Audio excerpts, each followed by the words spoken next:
Hey guys, welcome back to the channel, and today I want to give you my kind of impression slash review of Tiny Tina's Wonderlands.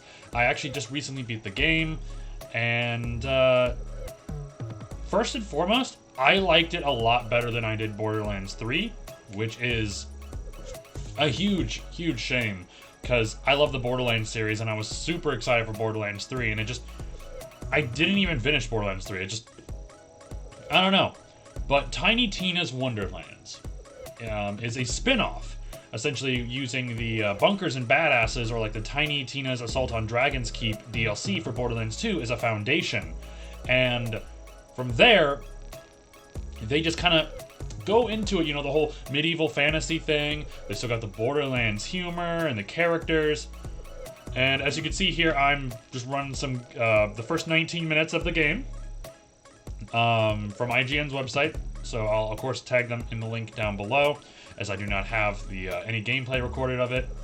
But I just kind of give you my bit of first impressions. The game's been out for a while at this point, about a week at least. The game's great. The game is fantastic. Is it as good as I was hoping it was going to be? No. But is it better than what I was hoping for? Or I guess it was better than I thought it would be? Yeah, absolutely. I was a little worried about it when I noticed that they had dropped the rating for the game from M to T. I was wondering worried that they were going to kind of make it less raunchy, less, adult themed. But overall, the game is still good. Did they do those things? They absolutely did. And it is unfortunate. But let me just talk about the positives. Let's start with the positives first. You know what, actually? No, what am I doing? I want to end on a good note. I want to start with the negatives first. The game is... A lot of people have been complaining the game's a little short. I don't think it is too short, The main storyline I finished in about 11, 15 hours, if you just blaze right through it. And there's nothing wrong with a short game as long as it is a fun experience and it ends before it gets too repetitive and too old.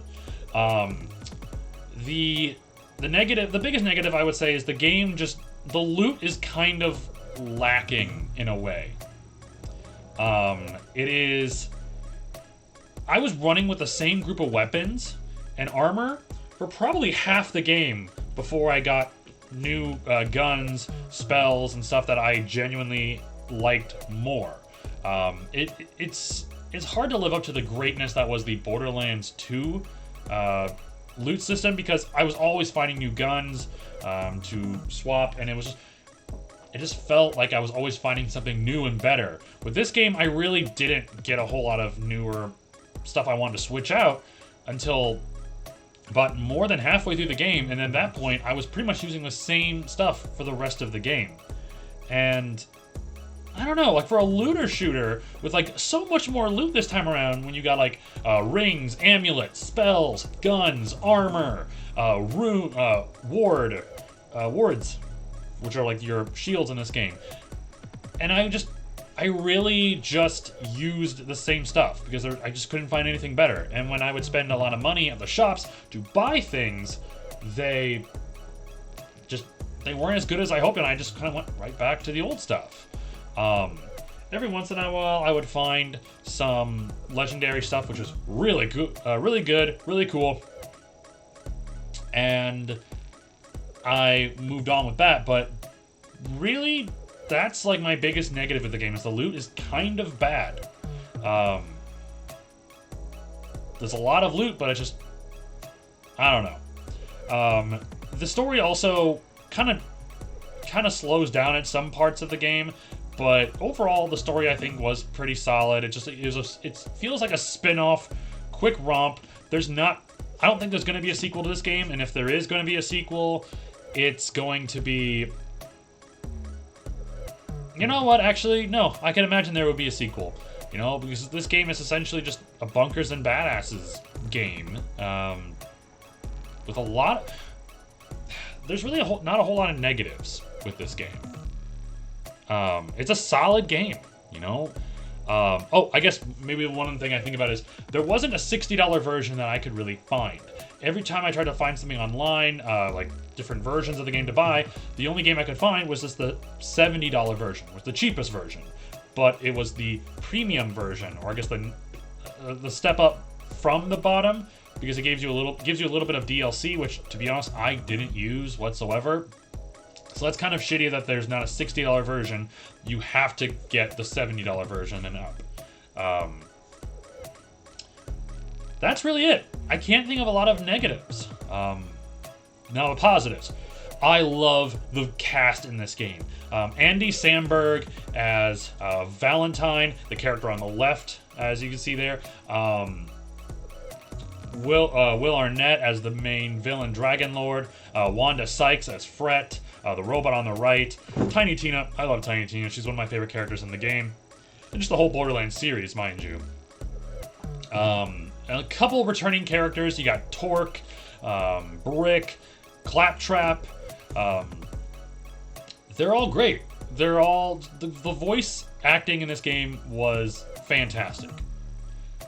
Couldn't have asked for a better voice cast.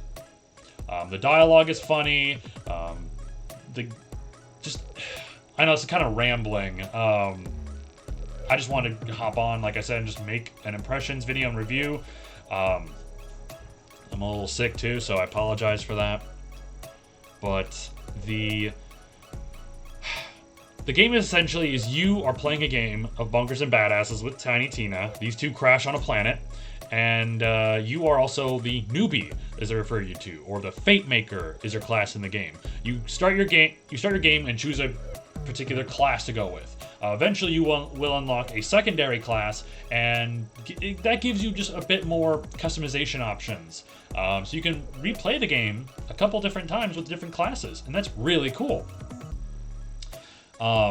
Beyond that, the story is just, you are trying to save Queen Butt Stallion, and it's just a romp through a crazy wonderland of Tiny Tina's imagination.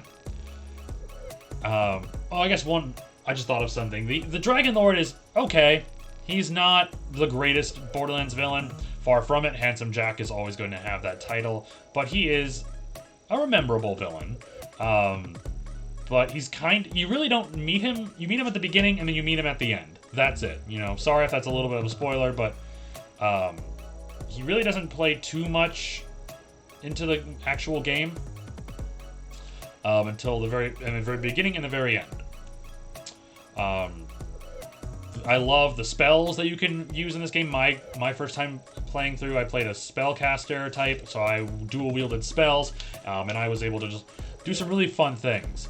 I really wish there was a bit more spell customization where like certain spells would interact with each other, like Fable 3 did back in the day. That would have been awesome. The side quests in this game are absolutely hilarious. There's so many different other entertainment or sci-fi, nerdy culture references and Easter eggs in the game that I couldn't help but laugh quite a bit. There's The Witcher, the Smurfs. There's just so many different things in this game that it's a genuinely good experience, and it feels like a complete game too. Too often lately are we getting games that are released not finished, these live service type games. And from my other videos, I hate live service. This game was released full, finished, and there will be DLC in the future with the expansion pass. And I'm looking forward to that. The game is it's one of those few fully completed games that it had a few technical issues when I first started playing it, but they fixed those real quick. Overall, the game is great. The story is serviceable. The side quests are some of the best side quests of any game I've ever played in my life. And probably the best side quest that I've ever seen in the Borderlands franchise. And while this technically is not considered a Borderlands game, it really is a Borderlands game. Overall, I definitely would give this game a 8 out of 10. for me personally, this game is 100% worth the $60. There's so much replay value there. You can play with up to up to 3 more friends. So a party of 4 can play this game, and that's what I did for a good part of this game with my brother and some of my friends. It was just a really great time, and games like this should be supported. But I think that's going to be the end of the video. Thank you guys so much for watching. I'm almost at my goal of 100 subscribers, and we're not even halfway through the year yet. I really appreciate everyone who subscribed and liked these videos. So why not join the party? Hit that subscribe button down at the bottom, and I will see you guys next time. Take care.